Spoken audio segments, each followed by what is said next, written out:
Sensacional. Cara, vamos falar de polêmica? Polemiquinha? Vamos. Então, toma uma aguinha aí. Boa. Ó, você que tá vendo aí agora, puta, tá sendo uma aula. Aperta no like se não apertou. Pega o link desse episódio, compartilha, passa adiante.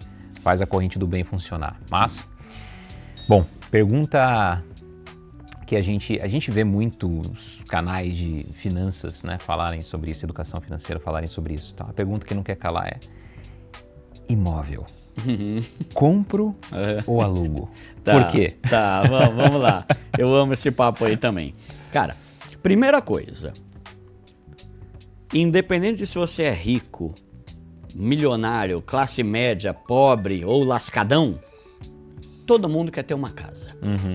Então a primeira coisa é, ter casa é bom. Seja para você morar ou para você ter como patrimônio. Se você for ver o livro Segredos da Mente Milionária, o T. Harv Eker, lá que é o autor, ele fala assim: pessoas de mentalidade pobre colecionam boletos e contas para pagar. Pessoas de mentalidade rica colecionam terras e propriedades. Eu não conheço nenhum cara multimilionário que não tenha vários imóveis. Então a primeira coisa que a gente tem que entender é: ter imóvel é muito bom, é um investimento e se torna patrimônio. Então, ok, é bom. Agora, o que é mais vantajoso para uma pessoa que, não sou investidor de imóveis pra caramba, eu simplesmente quero um lugar para morar? Quando você tem até uma renda familiar de até 8 mil, você, teu marido, tua esposa, tal, até 8 mil, você entra no programa Minha Casa Minha Vida, que é um programa do governo que te ajuda a conquistar seu primeiro imóvel, desde que você ganhe até 8 mil de renda familiar e desde que o imóvel custe até 350 mil. Um apartamento, por exemplo, 350 mil. Tá. Se você entra nisso, matematicamente falando, o financiamento vai sair muito melhor do que o aluguel. Sim. Por alguns motivos. Primeiro, pelo programa Minha Casa Minha Vida, você tem juros que podem chegar a quase 3 vezes menos do que quem não entra no programa Minha Casa Minha Vida. Duda, eu ganho 12 pau. Não entra no Minha Casa Minha Vida. Os juros que você vai pagar, hoje, 10%. Em alguns lugares até 12%. Pelo programa Minha Casa Minha Vida, você consegue juros a partir de 4%. Então vai ser muito barato o valor da parcela. Exemplo, quando eu comprei meu apartamento lá em Osasco, a minha parcela custava 1.300, quem alugava lá, 1.700. Então você percebe, porque o grande problema é que quando você ouve alguns canais, o cara fala assim: aluga um imóvel, porque aí o dinheiro que sobrar, você investe. Só que eles estão partindo do pressuposto, né? Estão partindo da ideia de que o aluguel é mais barato. Só que quando você entra no programa Minha Casa Minha Vida, o financiamento é mais barato. Então, você vai pagar uma parcela todo mês que é mais barata que a do aluguel e no final você vai ter um imóvel teu. Sim. Aqui você está pagando mais caro, cada ano tem reajuste e não tá barato. E lá na frente, você vai tomar um pé na bunda e falar: valeu, trouxa, me deu 1 milhão aqui e continua sem imóvel, porque agora eu não quero mais estar morando aqui. Então, pensando nesse exemplo, Minha Casa Minha Vida é muito mais barato. Aí a pessoa chega e fala: mas o financiamento você paga o dobro. Se você não amortizar, sim. Eu amortizei, né, que é aquele pagamento, não paguei o dobro, paguei bem menos, né? E quitei, já tenho um imóvel. Só que tem uma planilha no meu canal que eu fiz que é a seguinte: eu peguei o valor do financiamento e o valor do aluguel, aí eu coloquei mês após mês, por 30 anos. Se você financia, era 200 mil. Tá. Peguei um financiamento de 200 mil ou alugar um imóvel proporcional. Sim. O aluguel, a cada ano, ele aumenta em torno de 6 a 10%. Em alguns anos, aumentou muito mais que isso. Mais ainda. Na média, né? É. No final dos 30 anos, quem financiou vai ter gastado 400 mil, só que vai ter uma casa que vai valer muito mais do que 200 mil. Sim. Porque daqui a 30 anos vai valer muito mais. Então ele vai ter um imóvel dele quitado, que se ele quiser ele vende e pega toda a grana que ele gastou de volta e ainda fica com lucro. Quem optou pelo aluguel, depois do 30º ano, vai ter gastado, se não me engano, acho que era 1.090.000 reais. E eu coloquei o reajuste de 6%. Então a pessoa ela não trouxe pensa... régua para baixo. Joguei para baixo, exatamente. A pessoa ela não leva em conta que o aluguel tem reajuste. E ano após ano, hoje um aluguel que tá 1.000, lá na frente vai estar 6 pau. Então você vai ter gastado. Aí o que é a frase, né? Quem financia, paga o dobro, mas fica com o imóvel. Quem aluga, paga 5 vezes mais e continua sem porcaria nenhuma. Então, eu acho bom. Agora, quando você não entra no programa Minha Casa Minha Vida, o valor do aluguel pode sim ser mais barato que o valor do financiamento. Só que qual que é a treta? O financiamento, se for pela tabela Price, ele é sempre o mesmo até o final do prazo. Se for pela tabela saque, ele vai caindo um pouquinho a cada mês. Por mais que hoje o aluguel, vamos supor aqui, o financiamento vai sair 4.000 por mês e o aluguel tá 3. Tá mais barato alugar. Só que o aluguel aumenta a cada ano e o financiamento diminui. Ou fica igual. Vai chegar uma hora que o aluguel vai estar mais caro. E aí você vai gastar mais dinheiro. Então, são alguns pontos. Fora manutenção. Fora manutenção. Fora vida de nômade. Não, sim, tem gente que fala assim, quando reajustar eu mudo. Caramba, você é cigano, velho? Vai fazer mudança todo ano? Caramba, né? Os móveis que regaça todo né? E tem o benefício, por exemplo, quando você tem sua casa, é a tua casa, né? Eu falo, pro pobre é melhor ter. Pro rico também. Você acha que um cara multimilionário vai querer morar numa casa de aluguel que a esposa dele não pode fazer um armário? Não, bem, a gente é multimilionário, mas não dá pra pôr esse armário porque a gente mora na casa do seu Manuel de aluguel. Pô, nem a pau. O cara quer ter a casa dele, né? Então, o que eu diria? Hoje, se você pode, compra uma casa, financia.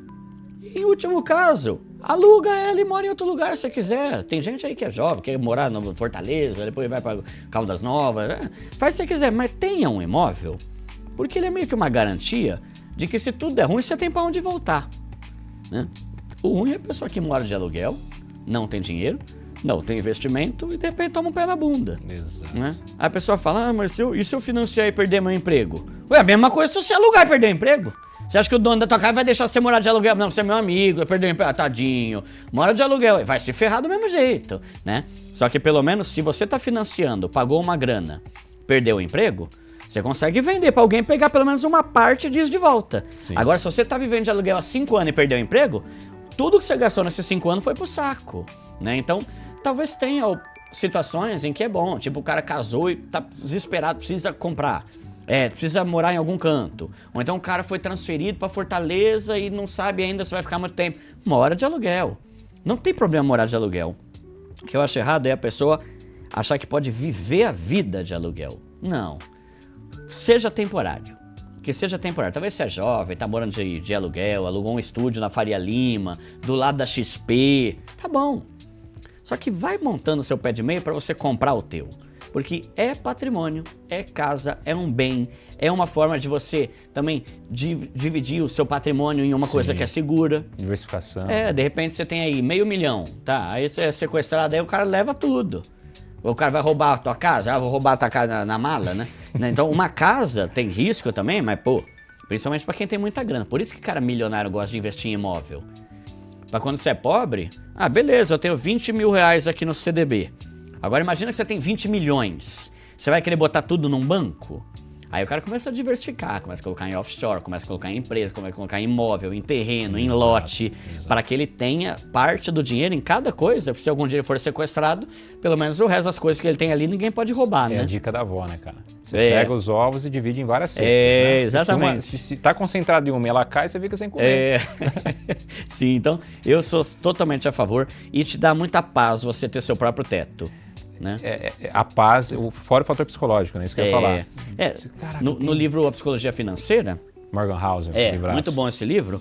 Lá no finalzinho ele fala um negócio assim, cara, eu e a minha esposa preferimos ter a nossa casa e para nós foi mais legal a paz de ter uma casa do que otimizar ou potencializar meus investimentos. Sei lá quanto que é a casa do cara, o cara é ricão, talvez ele gastou 5 milhões numa casa. Ele fala, eu prefiro gastar 5 milhões e ter a paz de saber que eu tenho meu próprio teto do que pegar esse dinheiro, investir, multiplicar e transformar em tal. Então é o prazer, né? E aí, se você for ver, todo mundo tem casa própria, né? Todos esses influenciadores aí, vocês sabem, fazem até vídeo falando, tenho casa, é bom, é um investimento, querendo ou não, né? Então, eu super recomendo. E aí eu tô amparado, porque eu já sofri muito também, Guilherme, tipo no sentido de gente falar assim, mano, o que é esse Zé Ruela aí, velho? O cara tava levando marmita, agora há pouco tá querendo falar de educação financeira, né? Então eu gosto muito de ler também, porque ler me ajuda a ter autoridade no sentido de eu falar exemplo de gente que tem mais um nível melhor do que eu. Sim. Querendo ou não, eu me acho muito burro ainda em muita coisa.